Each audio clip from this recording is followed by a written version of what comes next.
इतना सोचकर बाज जल्दी से कुएं के किनारे पर उतरता है। जैसे ही वो कुएं के किनारे पर उतरता है तभी उसके पंजे से वो गिरगिट छूट कर कुएं में गिर जाता है और गिरगिट कुएं के भीतर चला जाता है। बाज बहुत देर तक पानी के ऊपर ऐसे ही मंडराते रहता है, लेकिन तो भी वो गिरगिट बाहर नहीं निकलता कुएं से। दत्त तेरी की, मुझे लगता है वो शिकार मेरे हाथ से निकल ही गया। अब तो मुझे लगता है कि सिर्फ मुझे पानी पीकर यहाँ से जाना पड़ेगा। इतना कहकर बाज कुएं का पानी पीता है, फिर वहाँ से चला जाता है। उसके बाद ही गिरगिट कुएं से बाहर निकलता है। मुझे लगता है कि वो दुष्ट बाज अब यहाँ से चला गया है। भगवान, अब मैं क्या करूँ? इस कुएं से बाहर कैसे निकलूं? हे प्रभु, मेरी सहायता करो, मुझे इस कुएं से बाहर निकाल दो। तभी कुएं के पास से एक व्यक्ति गुजरता है जो शहर की ओर काम ढूंढने जा रहा था। ओहो, मैं तो चलते चलते कितना थक गया हूँ। चलो मैं इसी पेड़ के नीचे बैठकर थोड़ा सा आराम कर लेता हूँ, फिर उसके बाद मैं आगे का सफर तय करूंगा। इतना सोचकर युवक पेड़ के पास जाता है और पेड़ के नीचे बैठकर आराम करने लगता है।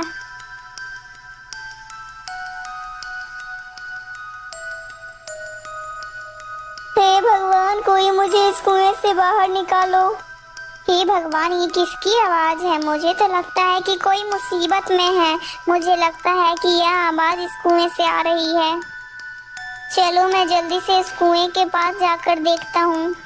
फिर युवक जैसे ही कुएं के पास जाकर देखता है तब वो देखता है कि कुएं के भीतर एक गिरगिट पड़ा हुआ है। अरे, ये तो एक गिरगिट है, लेकिन यह तो एक इंसानी भाषा बोलता है। अरे हाँ हाँ भाई, मैं इंसानी भाषा को बोल और समझ दोनों लेता हूँ, क्योंकि मैं गिरगिट नहीं, मैं इस राज्य का राजा हूँ जो अपने कर्मों का फल भुगत रहा हूँ। क्या तुम एक राजा हो? लेकिन तुम एक गिरगिट के भेष में कैसे आ गए? हे युवक, मैं तुम्हें सब कुछ बताऊंगा, लेकिन उससे पहले तुम मुझे इस कुएं से बाहर निकालो। अच्छा अच्छा, ठीक है, आप घबराइए मत, मैं आपको इस कुएं से बाहर निकाल लेता हूँ। रुकिए, मैं आपको बाहर निकालता हूँ। इतना कहकर वो युवक अपने डंडे को उस कुएं के भीतर डालता है। महाराज, आप इस लाठी को पकड़ लीजिए, उसके बाद मैं आपको बाहर निकाल लूंगा। इतना सुनते ही वो गिरगिट तुरंत ही लाठी को पकड़ लेता है और फिर वो युवक लाठी को बाहर खींच लेता है। गिरगिट कुएं से बाहर निकलकर उस युवक को अपनी सारी कहानियां बताने लगता है। युवक, तुमने मेरी जान बचाई है, इसीलिए मैं तुम्हारा ये एहसान कभी नहीं चुका सकता हूँ। लेकिन तुम जा कहाँ रहे हो? महाराज, मेरा नाम महेश है, मैं काम की तलाश में शहर जा रहा हूँ। अरे युवक, तुम मेरे महल चले जाओ। यदि तुमसे कोई पूछे तो तुम कह देना कि मुझे महाराज ने भेजा है, और मेरी सारी कहानी तुम उसे बता देना कि तुमने मेरी कैसे सहायता की। गिरगिट की यह बात सुनकर वो युवक बहुत ही ज्यादा खुश हो जाता है और फिर वो युवक भी वहाँ से चला जाता है और वो गिरगिट भी वहाँ से चला जाता है।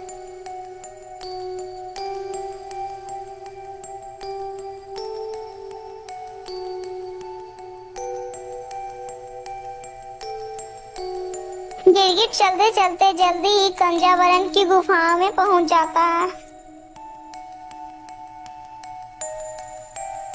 चलो मैं इसी चट्टान पर बैठकर भगवान का ध्यान करता हूँ। इतना सोचकर वो गिरगिट उसी चट्टान पर बैठकर भगवान भोलेनाथ का ध्यान करने लगता है। ओम नमः शिवाय, ओम नमः शिवाय, ओम नमः शिवाय, ओम नमः शिवाय। गिरगिट को जप करते करते पूरे 6 महीने गुजर जाते हैं।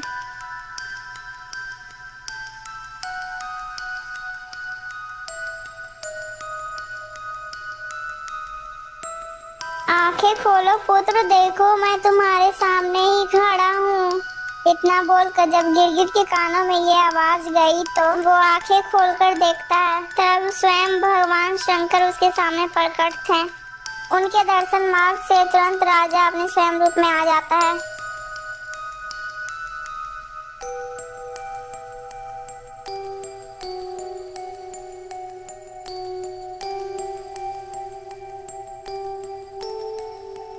पुत्र, मैं तुम्हारी भक्ति से बहुत प्रसन्न हुआ। बोलो पुत्र, तुम्हें क्या चाहिए?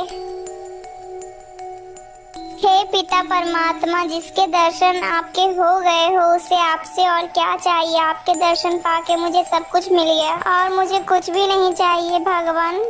मेरे पास तो जितना सब कुछ है मैं उतना में ही खुश हूँ। ऐसे भी मेरे पास बहुत है। बस आप मेरे ऊपर इतनी कृपा बनाए रखना कि मैं सच्चाई के मार्ग पर ही ऐसे ही चलता रहूँ। अवश्य पुत्र, तुम्हारी सारी मनोकामनाएं पूर्ण हो जाएगी। इतना कहकर भगवान फिर वहाँ से चले जाते हैं और फिर राजा भी खुशी खुशी अपने राज्य में लौट जाता है। दोस्तों, आपको ये कहानी कैसी लगी? अगर अच्छी लगी है दोस्तों तो प्लीज दोस्तों इस कहानी को एक लाइक करके चैनल को सब्सक्राइब कर दीजिएगा। दोस्तों, क्या आप लोग भी शंकर भगवान को इतना चाहते हैं कि आप लोग भी चाहते हैं कि उनके दर्शन आपकी आंखों के सामने हो जाएं? दोस्तों, क्या आप लोग राजा की जगह होते तो क्या आप लोग भी राजा की तरह गिरगिट बनकर 6 महीने तक राजा की तरह तपस्या कर पाते? कमेंट में जरूर बताइएगा दोस्तों। और हाँ दोस्तों, आपको इस कहानी को देखकर क्या शिक्षा मिली ये भी कमेंट में जरूर बताइएगा दोस्तों। इसीलिए कहा जाता है हमें हमेशा सच्चाई और ईमानदारी और अपने दिल से भगवान का ध्यान करना चाहिए, तो भगवान भी खुश होकर आपको दर्शन दे सकते हैं दोस्तों। इस कहानी का पार्ट 1 और पार्ट 2 हमारे चैनल में है, तो कृपया कर आप लोग हमारे चैनल में आकर इसका पार्ट 1 और पार्ट 2 जरूर देखिएगा दोस्तों। ऐसी और कहानी देखने के लिए हमारे चैनल के साथ जुड़े रहिए दोस्तों। और ऐसी और कहानियाँ हमारे चैनल में भी है दोस्तों, आकर जरूर देखिएगा।